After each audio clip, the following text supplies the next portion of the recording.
Of course, you know I'm showing off. Okay, prayer time. Meditation time. Blue mood maker time. We all started out in life essentially the same relative to the consciousness aspect of our game here. We came in with a consciousness experience that was absolutely clear. Mind was what they called a blank slate. It's like there's nothing on it. Not a thing was written on it. Can you imagine looking out at that world, activating your sight, sound, touch, taste, smell, and being there with it? You were with all those things, but none of them had labels. None of them had a label. That's hot, that's cold, that's red, that's blue, that stinks, that smells nice. No labels were there at all. And then as we kind of got a little older, maybe 6 months, a year, I don't know exactly when, but we started to get little neurons slowed down for a little bit, and there's a synaptic gap, and all of a sudden, little mental images began to form, mental images that created sounds and words, and that was the beginning of the creation of our egoic relationship with the world, the relationship where we lost our direct touch. When I looked out at my world, then in the beginning it was just pure consciousness. I saw something and that was it. It didn't have a name, it just was it. Nothing stood between me and it. I had a pure and perfect and complete relationship with ongoing reality. Then along comes that time when we start to add cognitive little blips. The synapses in here started to create things called words and concepts. And we started to give our world a little definition. It wasn't just blank anymore. It was starting to fill in with ideas. And they were relatively, infantile at the moment compared to where we're at now. But some of those ideas were helpful and some proved not to be so helpful, the ones that carried around. And then, of course, we kind of blossomed out and down the full fever of seeing our world through a whole bunch of thoughts, ideas, beliefs, attitudes, prejudices, and all of that stuff. And we were walking around finally in a world of absolute full color. That was it. And lots of those pictures that we carry in our mind aren't really helpful, are they? When you're relating to your life through the meaning you've attributed to them. And so we say, okay, let's do something about it. Let's learn to identify those ideas and beliefs and attitudes. And let's start to maybe reduce them a little bit. Let's get them back to where they were just line drawings, and then finally to where they were nothing.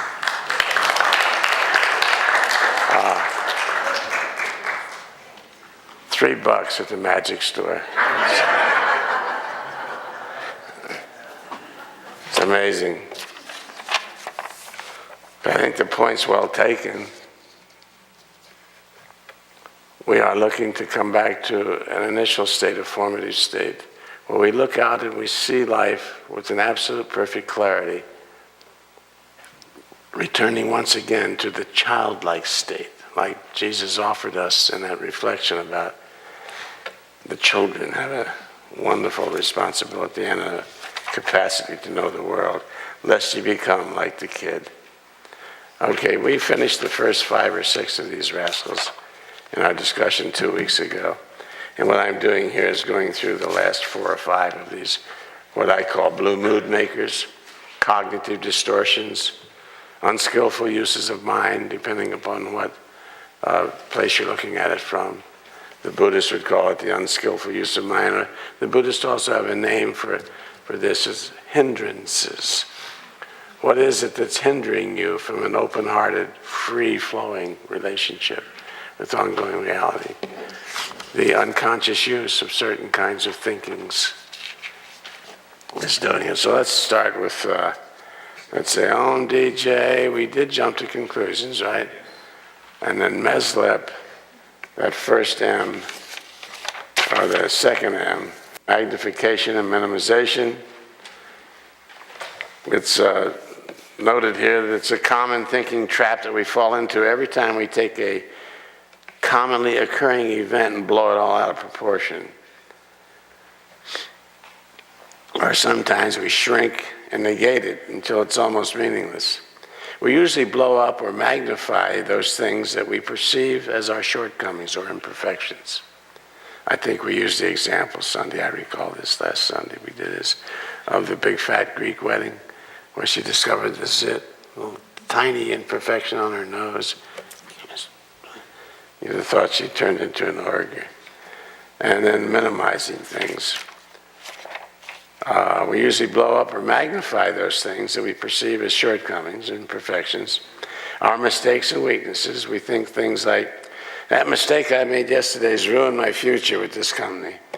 I'm so fat, skinny, no one will ever want me as a mate.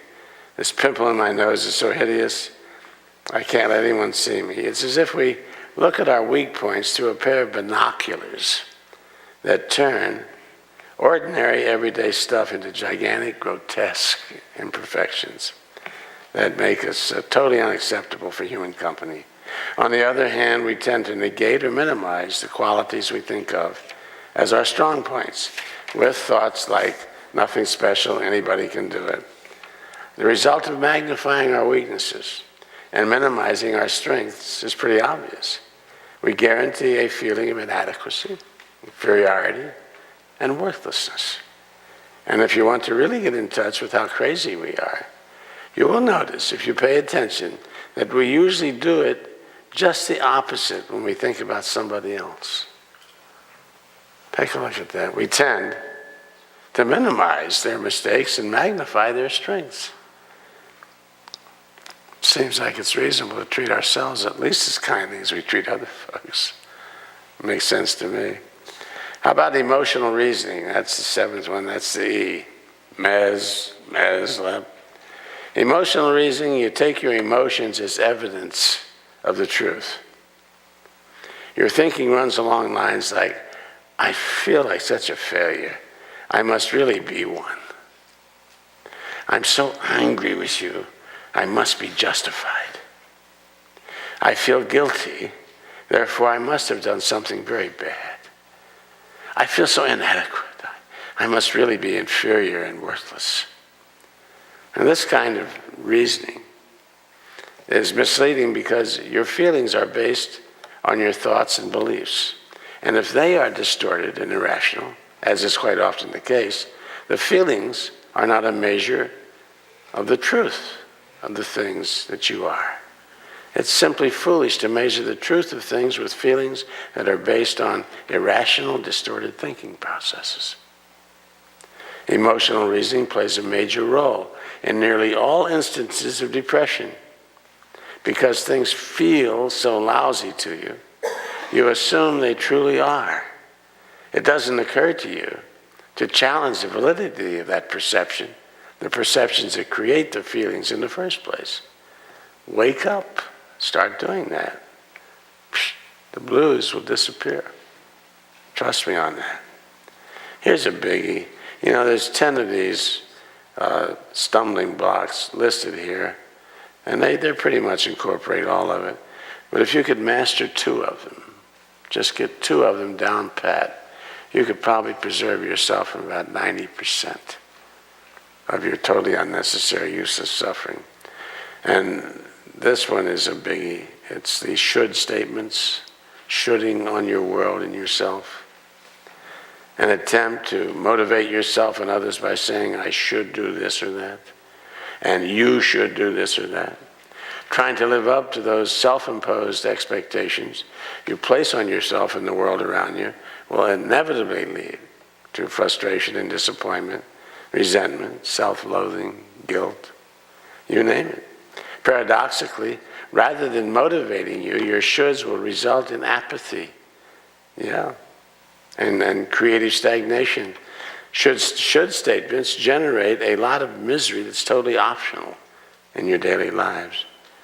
When the reality of your own behavior falls short of your shoulds, you create self-loathing, guilt, shame, and other stuff that's totally useless and totally unnecessary.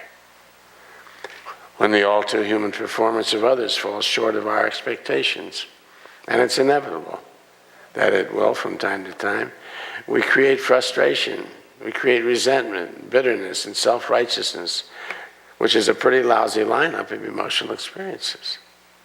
The truth of the matter is this: either change your expectations of yourself and others to approximate reality, or always feel let down by your own behavior or the behavior of others. That's just the way it is, by golly. That's just the way it is. People come and people go. Some say yes and some say no. I just smile and watch the show, because that's the way it is. That's the way it is, by golly. That's the way it is, by golly. That's the way it is, by golly. That's the way it is. Summer Raven, Ken Kai's Handbook to Higher Consciousness, 1980. One of the first guys doing it out there. That's the way it is, by golly. Should statements, shoulding on the world, shoulding on yourself. Bummer city. Anytime you catch yourself crafting your reality with that kind of thinking, stop right there. Okay? When you begin doing that, who has a rubber band? Thank you. That's equivalent to the snake biting you, the snake that Krishnamurti spoke of in his teaching to me. Watch your mind like you would watch a rattlesnake. How carefully would you watch a rattlesnake? More, he said, you should watch the mind. For the mind, the rattlesnake can only strike and kill your body, he said. The mind can strike and destroy your capacity to drink the sweet nectar of God's cup of existence. And one of the most profound ways we do that is in the shooting syndrome. What to do? Okay. You take your rubber band and you take it down about a third of the way like that. Get a little loop in there. And then tie it off about right there. Just run around your finger.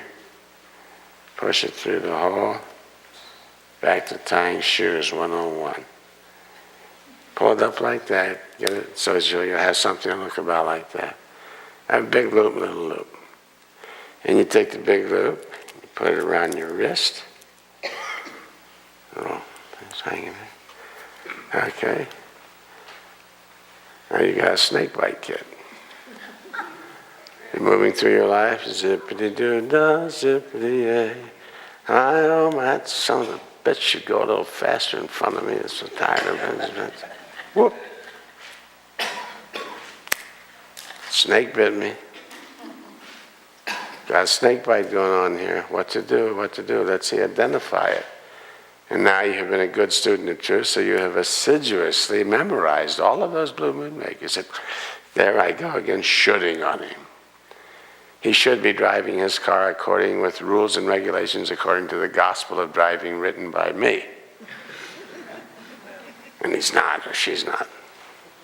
Damn it, I got a perfect right to be frustrated and upset. Yeah, that's right. Sacrifice your peace and your serenity and your lightheartedness and your humor and your connection with another human. Sacrifice all of that grace for your silly idea that he should. Come on, snap your rubber banding and you deserve it. And then you just snap the rubber band and say, what am I doing? And you recognize I'm shoulding. And then you're faced with the equation, the ultimate equation that we're always faced with. You can either continue to insist on your agenda being accommodated. That's a choice. And you can also, at the expense of that, or at choosing that option, you can also choose to stop experiencing the grace of an open heart, a light-hearted consciousness, a little bit of sense of humor, a sense of love and connection with the world around you. A deep breath. A zippity-doo-dah moment. It's what you give up. Now make your decision now. Am I going to continue to should on this driver in front of me, or am I going to just say, that's ridiculous? Let go of it. Thank you. Maybe I'll slow down and see a little more of my world, or. But you start that. You think you can handle it? That's for everything, too. You get to be really good at this if you memorize that list. After a while, and I can say this without fear of contradiction because I did it, and by God, if I can do it, anybody can. I know that. Because I clung to my stuff pretty strong. But after a while, it just became too patently absurd to continue defending my little list of shoulds and shouldn'ts at the cost of all the serenity and all the connection with other human beings that it cost me. Just, I'm not going to do that to myself. I'm not going to do that to myself anymore. And it's amazing. It's about that time that I stopped thinking as if people out there were doing it to me, were the cause of my frustrations and agitations. I finally got over that fantasy, and that's a big one. If you can jump over that one, and you don't say things like, she really upset me, or he pissed me off, or you did that to yourself over things. Nobody makes you mad or sad or bad or glad, okay? You do it to yourself over things. You do it to yourself by shoulding on folks, for example. It's one big, profound way. So if there's a lot of resentments in your life, chances are you're carrying a pretty heavy load of shoulds and shouldn'ts along with you.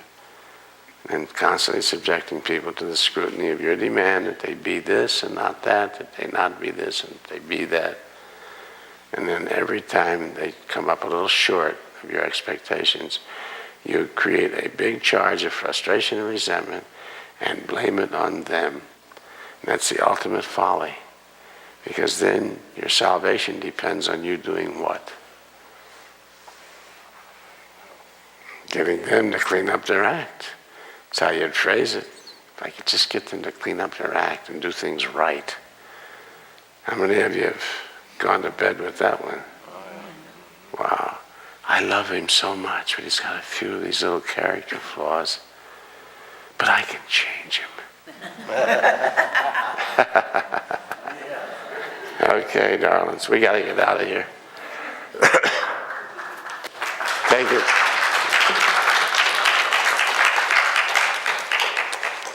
We'll finish up the last part of this next Sunday.